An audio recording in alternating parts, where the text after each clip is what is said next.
Discretion is advised.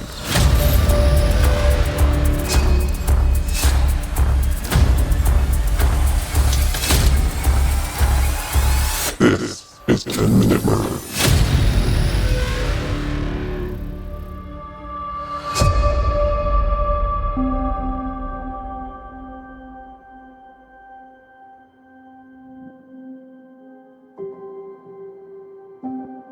George Stinney Jr. was born on October 21, 1929. He grew up in Alcaloo, South Carolina. His father, George Stinney Sr., worked at the local lumber yard and sawmill. The sawmill brought a lot of life to the small town, employing many of its residents. The Stinney family even lived in a company-owned house. Their house was small, with a chicken coop in the back, but room enough for George, his parents, and his siblings. When George Stinney was 14, he was still pretty small. He was only 5 foot 1 inch and around 95 pounds. He had a younger sister named Amy that he often referred to as his shadow. She followed him everywhere he went.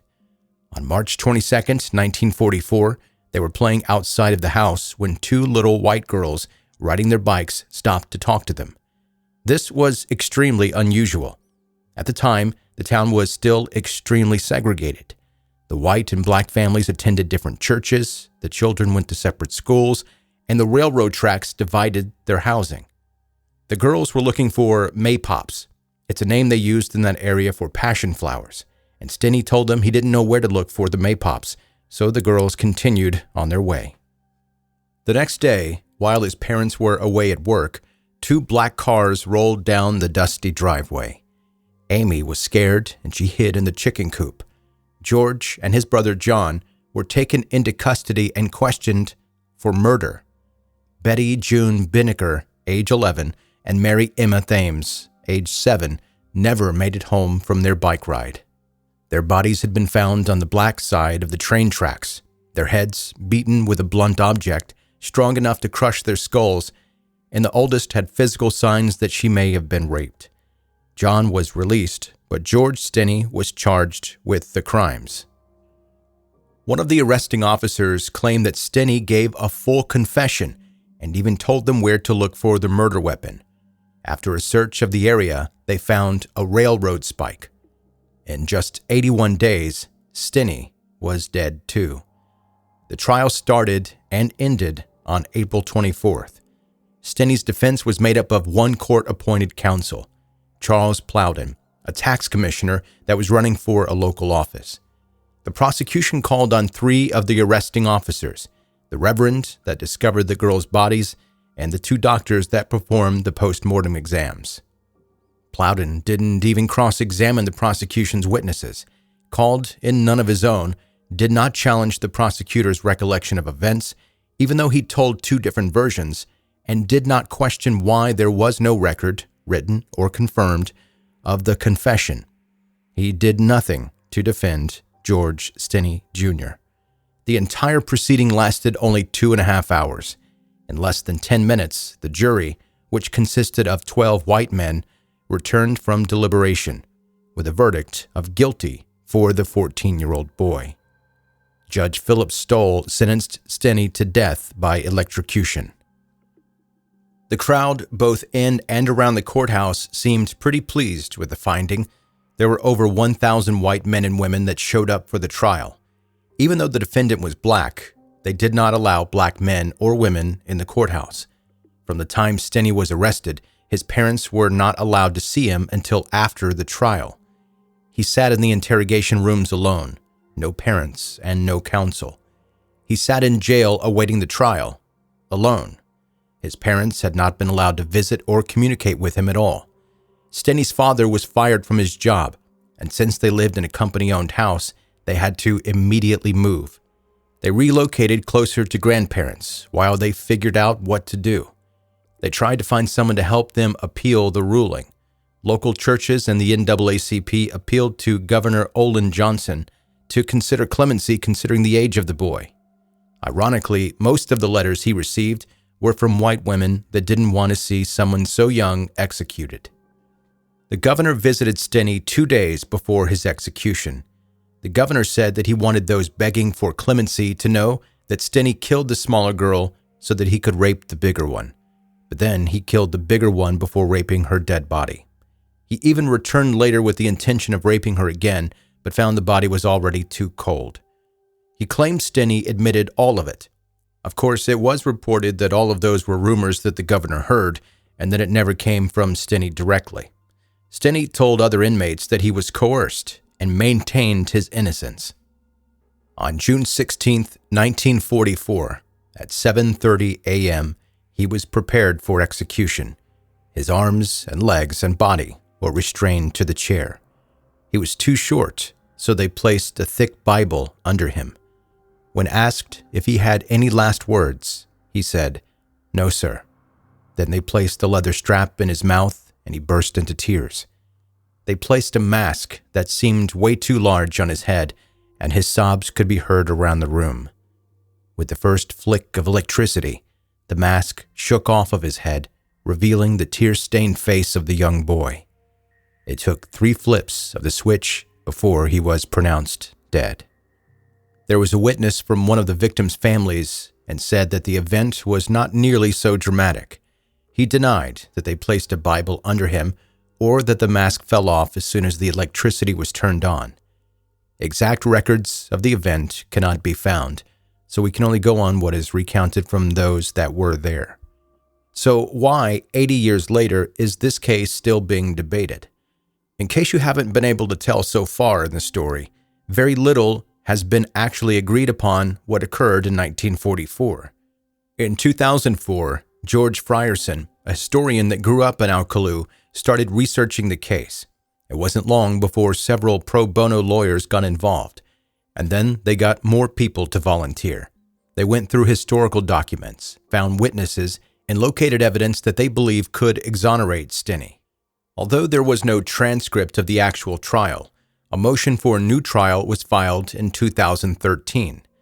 In 2014, the Civil Rights and Restorative Justice Project at Northeastern University filed an amicus brief with the court, stating that the case was based exclusively on a confession that was not recorded or written and taken without the consent of parents or presence of counsel.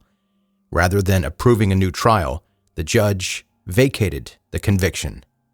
The overturning of the conviction did not mean that Stinney was innocent, but that he did not receive a fair trial and should not have been executed so quickly. The new ruling also caused a flood of responses. The Stinney family was thrilled. They always claimed that Stinney was innocent, that he was with the siblings when the murders occurred, and he could not have done it. The Bickner and Thames families were disappointed. While they understood that he may not have received a fair trial, they felt as though he was being painted as a poor black boy that was unfairly charged with a crime, but in reality was undoubtedly guilty. The different opinions continued to be vocalized. There was an interview from Stinney's 7th grade teacher that was published in 1995 that claimed he had threatened a girl at school the day the crime took place. Amy, Stinney's sister, contacted him and claimed that he told her it was not true, but he was paid to say that. The teacher died shortly after, so neither side of the story could be confirmed. The reverend that found the bodies said that there was very little blood in the ditch. Considering how badly the girls had been beaten, if they had been killed there, it seemed as though there would be a lot more blood. If they had been killed somewhere else and then moved there, it didn't seem possible that such a small child could have picked them both up and carried them. There was a theory that the girls may have been killed by George Burke Jr. Stinney's mom worked for their family for a short time. They were a wealthy white family. She was uncomfortable with the advances of the father. When she told her husband about it, he told her not to return to work for that family.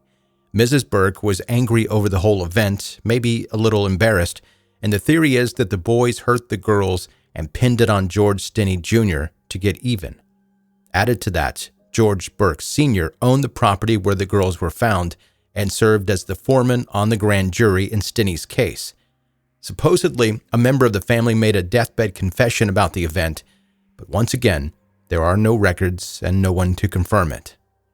Now, Alcaloo, South Carolina seems like a forgotten town.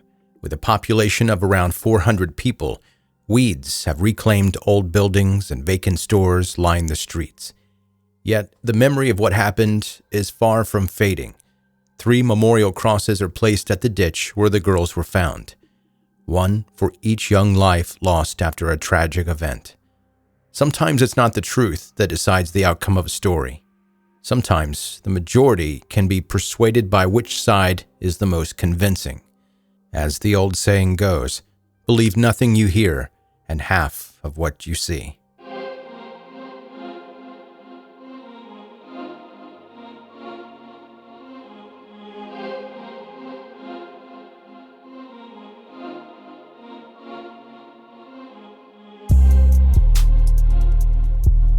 That's 10-Minute Murder for today. Brief and bingeable true crime.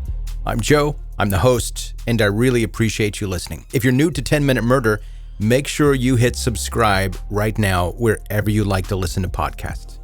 Probably where you're listening right now. Going to go out on a limb and assume that about it.